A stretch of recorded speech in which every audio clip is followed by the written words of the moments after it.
क्या आपने कभी सोचा है कि जब सूर्य, जो पूरे ब्रह्मांड को प्रकाश देता है, अचानक अंधकार में डूब जाए तो उस पल ऊर्जा का क्या होता है?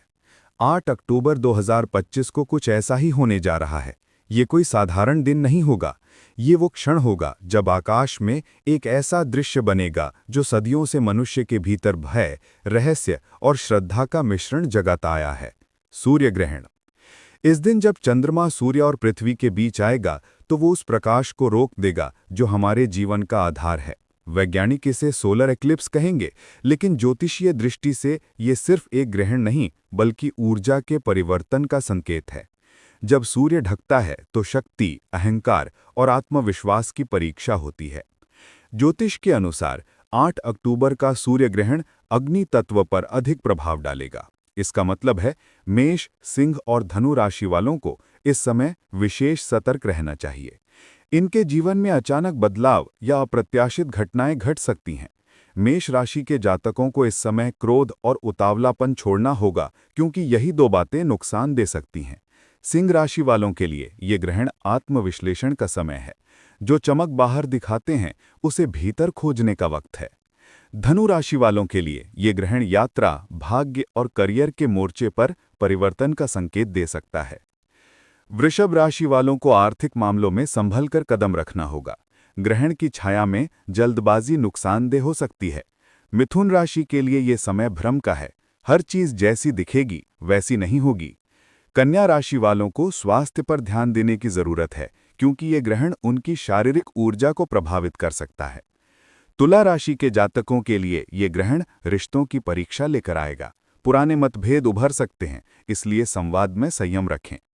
अब बात करते हैं उस हिस्से की जिससे जुड़ी हैं सबसे गहरी मान्यताएं, गर्भवती महिलाओं की सावधानियां। प्राचीन मान्यता है कि ग्रहण काल में ब्रह्मांडीय ऊर्जा का प्रवाह असंतुलित हो जाता है।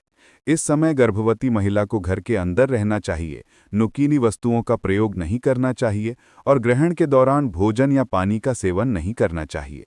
कहा जाता है कि सूर्य ग्रहण के दौरान महामृत्युंजय मंत्र, गायत्री मंत्र या हनुमान चालीसा का पाठ करने से नकारात्मक ऊर्जा का प्रभाव कम होता है। ग्रहण समाप्त होने के बाद स्नान करना, वस्त्र बदलना और गंगा जल से शुद्धिकरण करना अनिवार्य बताया गया है। अब जानते हैं सूतक काल के बारे में। सूतक काल ग्रहण से लगभग 12 घंटे पहले शुरू हो जाएगा। इस दौरान मंदिरों के दरवाजे बंद रहेंगे, पूजा पाठ, हवन, भोजन पकाना और किसी भी शुभ कार्य को करना वर्जित होगा। ग्रहण समाप्त होने के बाद ही ये सारे कार्य पुनः प्रारंभ किए जाते हैं। लेकिन अब सवाल यह है कि क्या सच में ग्रहण का असर इंसान के जीवन पर पड़ता है? वैज्ञानिक कहेंगे नहीं, ये तो सिर्फ एक छाया है, एक प्राकृतिक प्रक्रिया। परंतु ज्योतिष कहता है हाँ, क्योंकि ग्रहण सिर्फ सूर्य को नहीं ढकता, ये इंसान के अहंकार, उसके भ्रम और उसकी आत्मा पर भी असर डालता है। इस दिन जो लोग ध्यान करते हैं, साधना करते हैं या अपने भीतर झांकते हैं, उन्हें ब्रह्मांड की सूक्ष्म ऊर्जा का अनुभव होता है। कहा जाता है कि सूर्य ग्रहण का समय या तो आपको तोड़ता है या नया बनाता है। ये इस बात पर निर्भर करता है कि आप इस छाया को कैसे देखते हैं। अगर आप भय से भर जाते हैं तो ये आपको थका देगा, लेकिन अगर आप इसे आत्मशुद्धि का अवसर मानते हैं तो ये आपको नई रोशनी देगा। 8 अक्टूबर का ये ग्रहण उस अदृश्य शक्ति की याद दिलाता है जो हमें नियंत्रित नहीं करती बल्कि हमें सिखाती है कि अंधकार कभी स्थायी नहीं होता। जब सूर्य भी कुछ क्षणों के लिए ओझल हो सकता है तो इंसान की परेशानियां भी स्थायी नहीं हो सकती। हर छाया के बाद रोशनी लौटती है और यही जीवन का सबसे बड़ा सत्य है। अगर आपको ये जानकारी रोचक और रहस्यमय लगी हो तो वीडियो को लाइक करें, अपने दोस्तों के साथ शेयर करें और चैनल को सब्सक्राइब करना ना भूलें, क्योंकि आने वाले हर ग्रहण, ग्रह गोचर और ब्रह्मांडीय परिवर्तन की सटीक जानकारी हम यहीं साझा करेंगे, ताकि आप सिर्फ घटना ना देखें बल्कि उसके अर्थ को भी समझ सकें।